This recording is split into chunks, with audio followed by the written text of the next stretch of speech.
चीन के दूर दराज देहात में 5 चीनी भाई समंदर के किनारे एक छोटे से झोंपड़ी में अपनी माँ के साथ रहते थे। वो सब हम शक्ल थे और बिल्कुल एक जैसे दिखते थे। उन सब चीनी भाइयों में कुछ ऐसी खसूसियात थी जो किसी में नहीं थी। पहला चीनी भाई पूरे समंदर को निगल सकता था। दूसरे चीनी भाई की गर्दन लोहे की थी। तीसरा चीनी भाई अपने टांगे बहुत दूर तक फैला सकता था और चौथे चीनी भाई को आग नहीं जला सकती थी। और पांचवें चीनी भाई अपना सांस बहुत देर तक रोक सकता था। हर सुबह पहला चीनी भाई समंदर पर मछलियां पकड़ने जाता था और शाम तक जितनी मछलियां पकड़ता उसको बाजार में जाकर बड़ी अच्छी कीमत पर बेच देता था। एक दिन समंदर पर जा रहा था तो पड़ोसियों का एक लड़का भी उसके साथ हो लिया। उसने बहुत मना किया लेकिन लड़का बाज नहीं आया।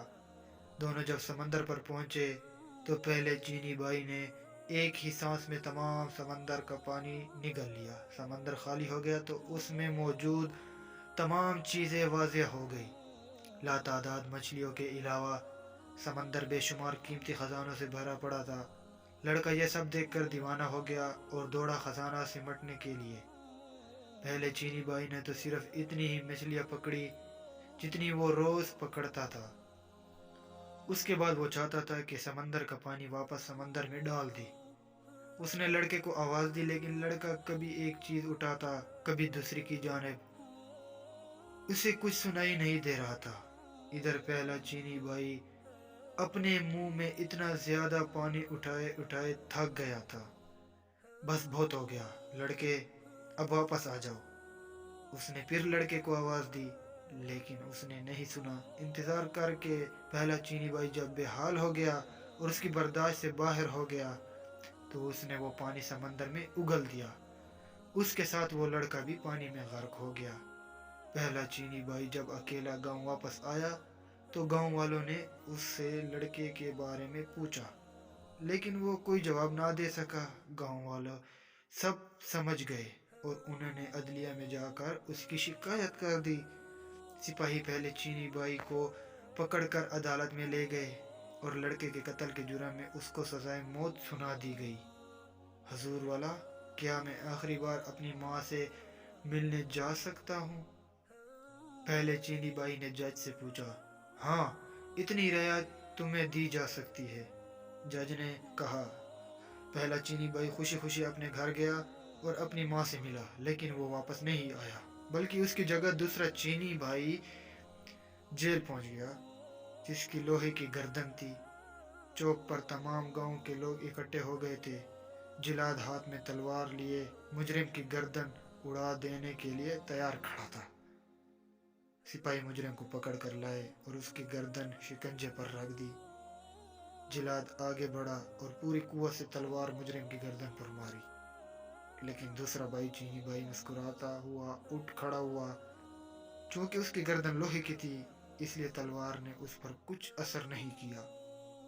ये देखकर गांव का हर शख्स सख्त बरहम हुआ और उसको मारने के लिए कुछ और तरीका सोचना जाने लगा।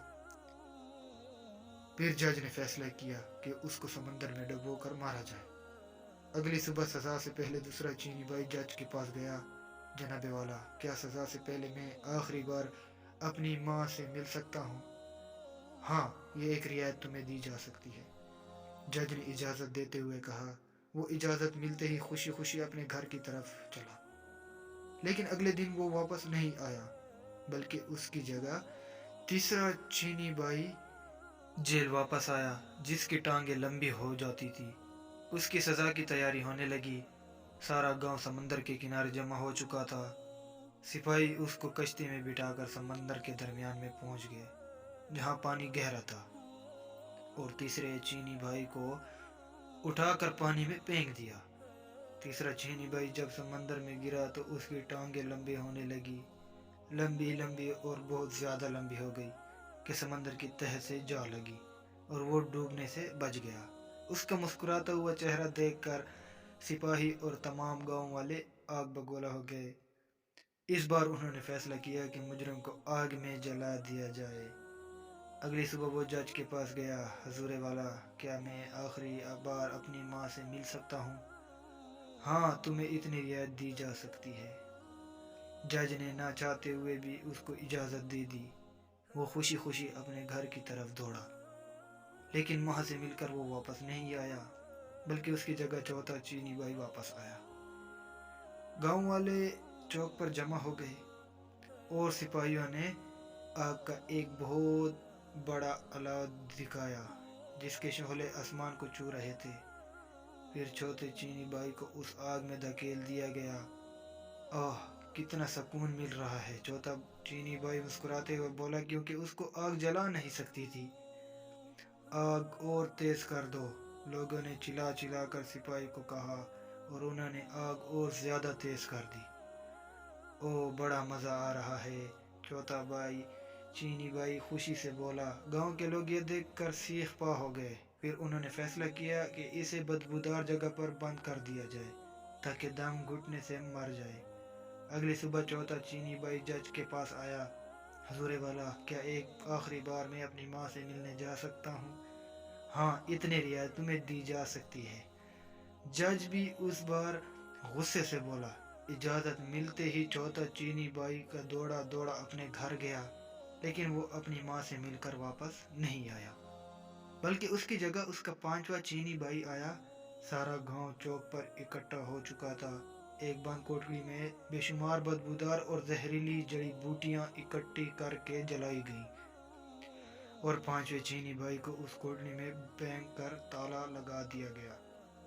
सारी रात तजस्सुस में गांव वाले को थरी के बाहर बैठे रहे।